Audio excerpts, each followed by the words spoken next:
Hi folks, welcome back. So in the last episode you will have seen me carve the necks. They're pretty much ready to go in now. And in today's video we are going to be scraping the tops and the backs and the sides. The end grain, especially around the horns, needs to be sanded before the neck goes in. And then I'm going to cut the tenons down and then we're going to get the necks glued in.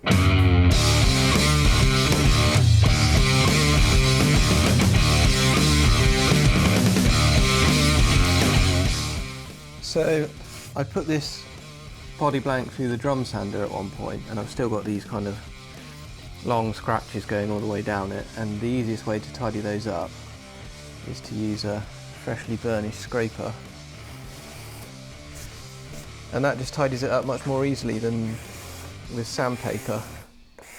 And the thing with cabinet scrapers you need to be a bit careful of is they have these sharp edges here, so I tend to round those over, because otherwise if you're not careful they can dig in and you can end up putting in great big gouges along the top, which is obviously the last thing we want. But these do a nice quick job, and you've got to be careful when you get to the edges. It's quite easy for your scraper to sort of dig down into the very sides. It's not so much of a problem when you've got a round over. It's harder to do, but it is possible.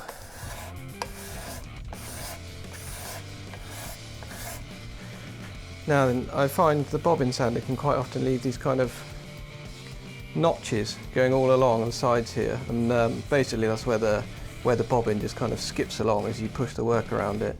So it's important to get this really finely sanded or scraped, and I tend to scrape up to about here and up to about here.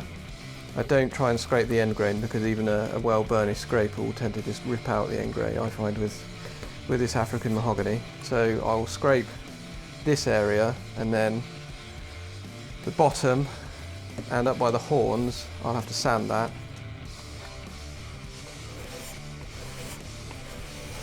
But this gives a really nice finish with minimal effort.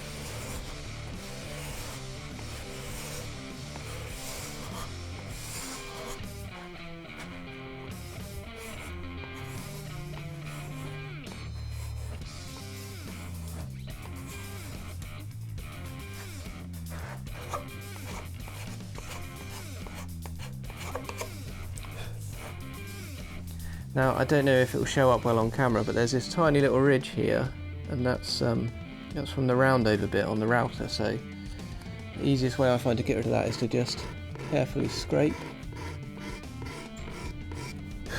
A little tiny cabinet scraper. Now I've just got a bit of cork here that I've folded over about 4 times, and that gives me a nice sort of, it's firm but there's still a bit of flex in it, so it's ideal really for going around these kind of contours like this, sort of maintaining the shape, but it will still go around the corners nicely.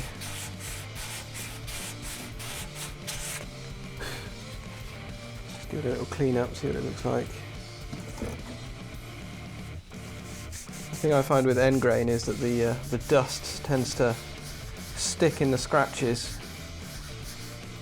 You may think you've got all the scratches out, but you really haven't. Yeah, I've only got 150 scratches left in there, so I'll leave that to dry while I do the other end.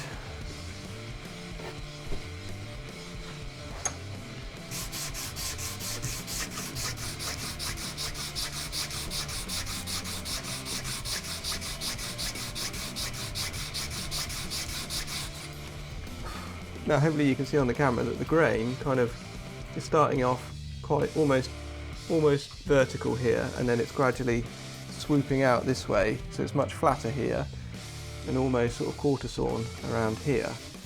So once I've got my 150 scratches going in all along here, what I then like to do is follow the same pattern that the grain's going in. So I'm going here, and then I'm kind of changing the direction with my sandpaper to follow the grain. And I find when you sand in the direction of the grain, any scratches are far less visible, so the final result looks a lot better.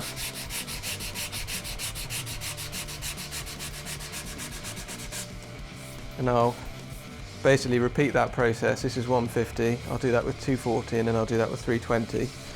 And then, all being well, we shouldn't see any scratches in it.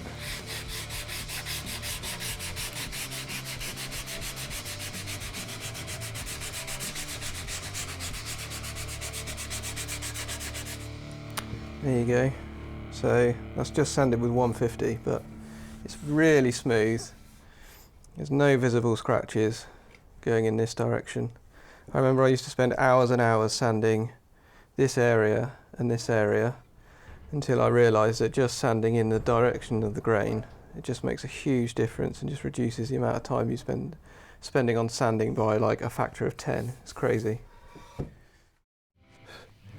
So to cut out the tenon, it's nothing scientific, just a pencil, and I'm going to draw around the tenon at the base of the neck pocket, and hopefully I'll have a pencil line to look at. There we go. Perfect. So I want this saw mark to go flush with the pencil line here, and I'm just going to basically scalpel down the edge of the fretboard like this.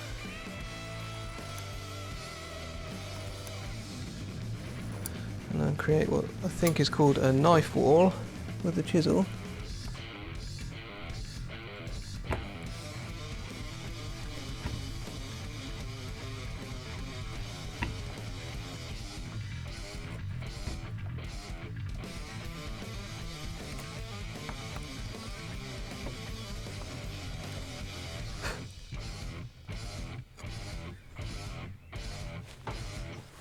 I remember these were like the first thing we ever made in CDT at school.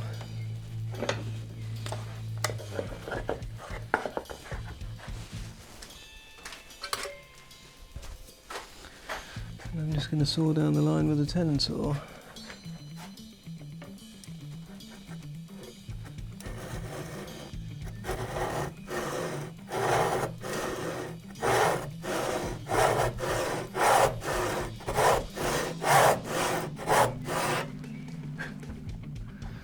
Good.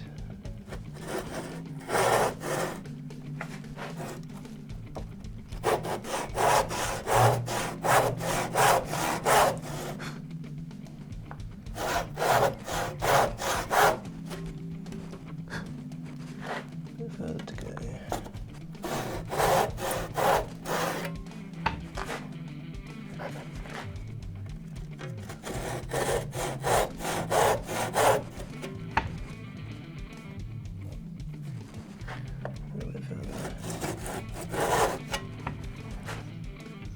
Perfect.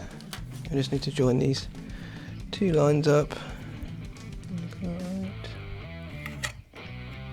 Something like that. There we go. Now very carefully saw down this line here. You know what? Start with a finer saw. Fret saw first. That should start me off.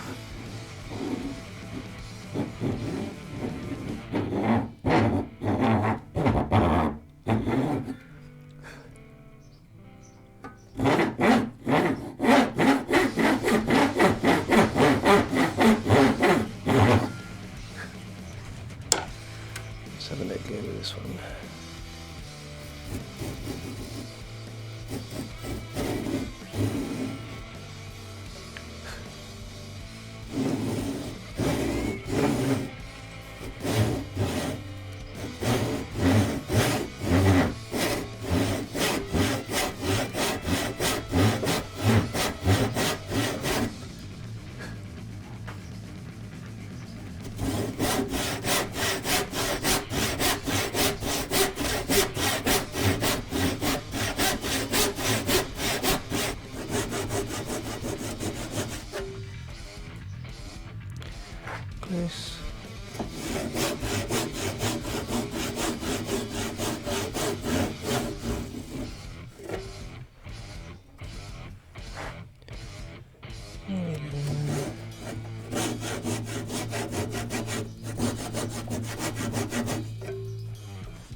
There we go. When I get to the end, I just kind of take a little bit off this side and a little bit off this side, and that way I end up with a fairly neat looking right angle. And I can just tidy that up a bit with a chisel.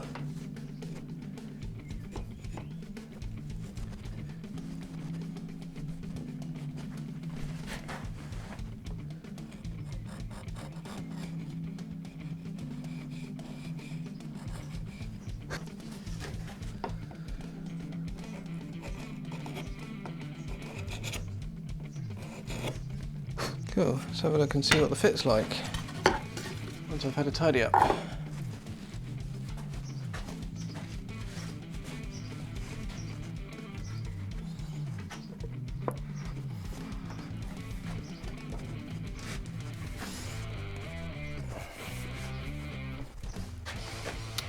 Huzzah!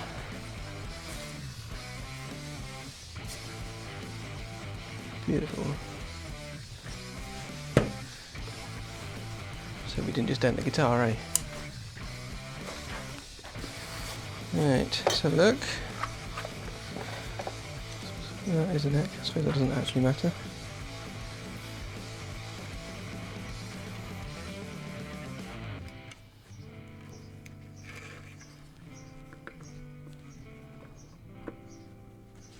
Yay! Like a glove. So much so I can't get it out. There we go. Ooh, before I forget,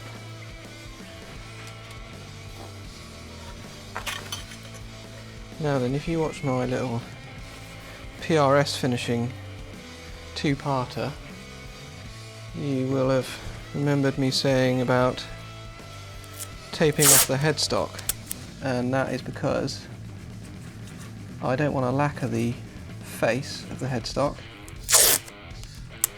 I want it to look exactly the same as the fretboard, given that it's the same rosewood. So it's much easier to tape it off now, so I can do this without having the guitar hanging off the other end.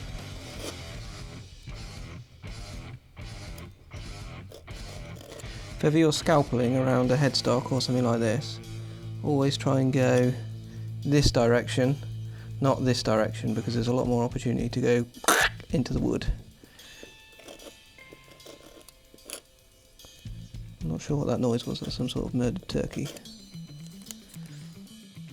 And just knocking the very, very edge of this tenon off. Just help it go in. Give somewhere for the glue to go.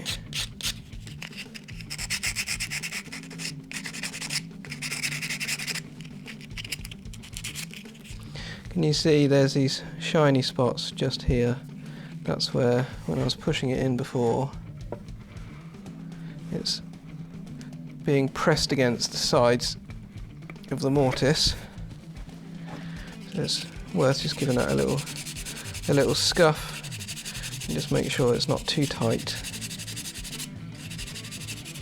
This is quite a short neck tenon, so I want to make sure the joint is very good. I mean, you'd be surprised how bad a joint you can get away with in a neck pocket, but probably not when it's this short.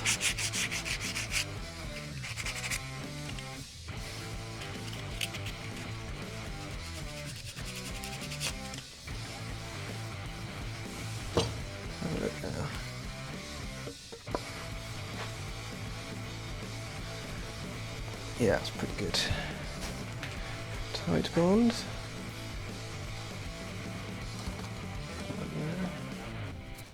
Little paintbrush. So I've got, this is a caul. It's going to go underneath. And there's just a bit of leather here. And that's just going to protect the underside of the body from the clamp. And then I've got some hot water out of the kettle about 5 minutes ago, so it is hot. And what else? Paintbrush to spread glue.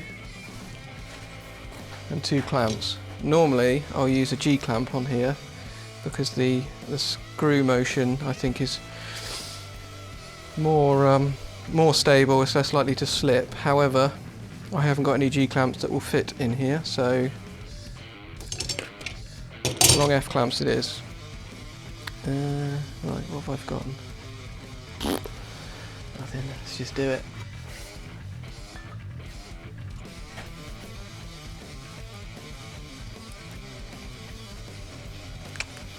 Get out. Okay.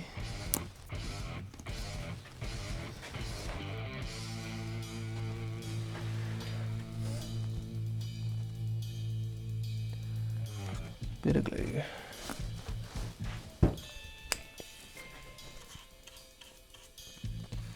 Ooh. This paintbrush has been used for something and not cleaned properly.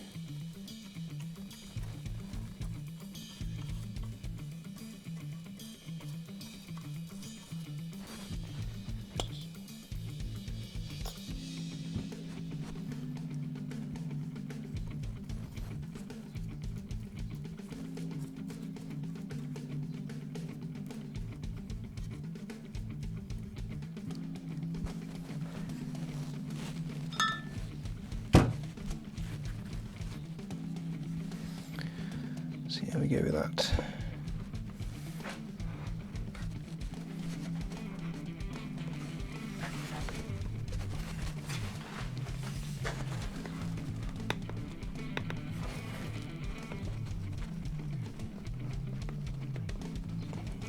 Okay.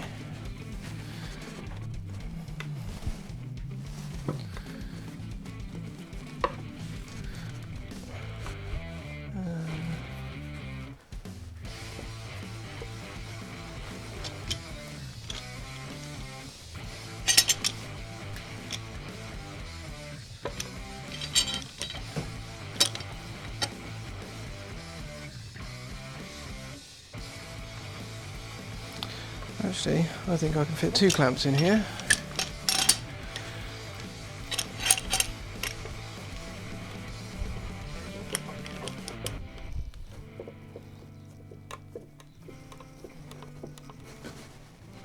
Now then, can I position this so the camera can see it? That'll do. Paper towel, paper towel.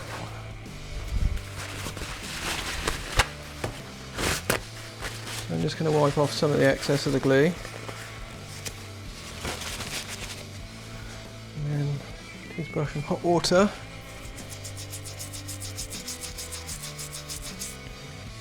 Glue squeeze out around the neck pocket has plagued many of my earlier builds.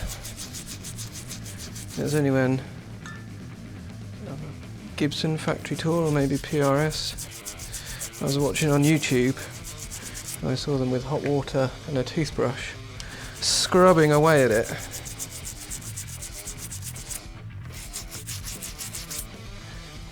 And that gets rid of all of the glue from the grain. The trouble is you wipe it away and you think it's gone because you can't see it. But as soon as some lacquer goes on it, it just stands out like a bright white stain around the edge of the neck tenon. And it looks dreadful.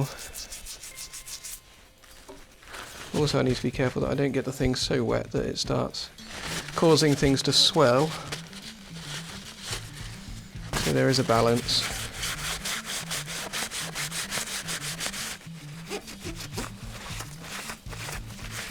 Now I guess if you get glue, say on the back, like maybe if some seeped through here, then it's probably not that difficult to sand it out of the grain, but just because you've got end grain around the tenon of the body, that really soaks it up. And I've never successfully got the glue out when that's happened. So scrubbing it now is the best time to do it.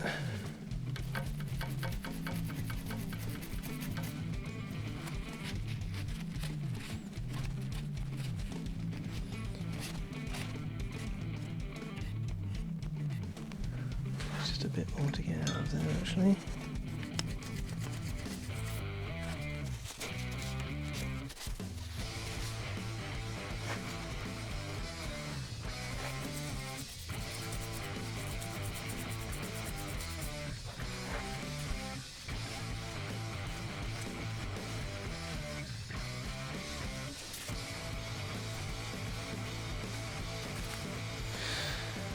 And there we go.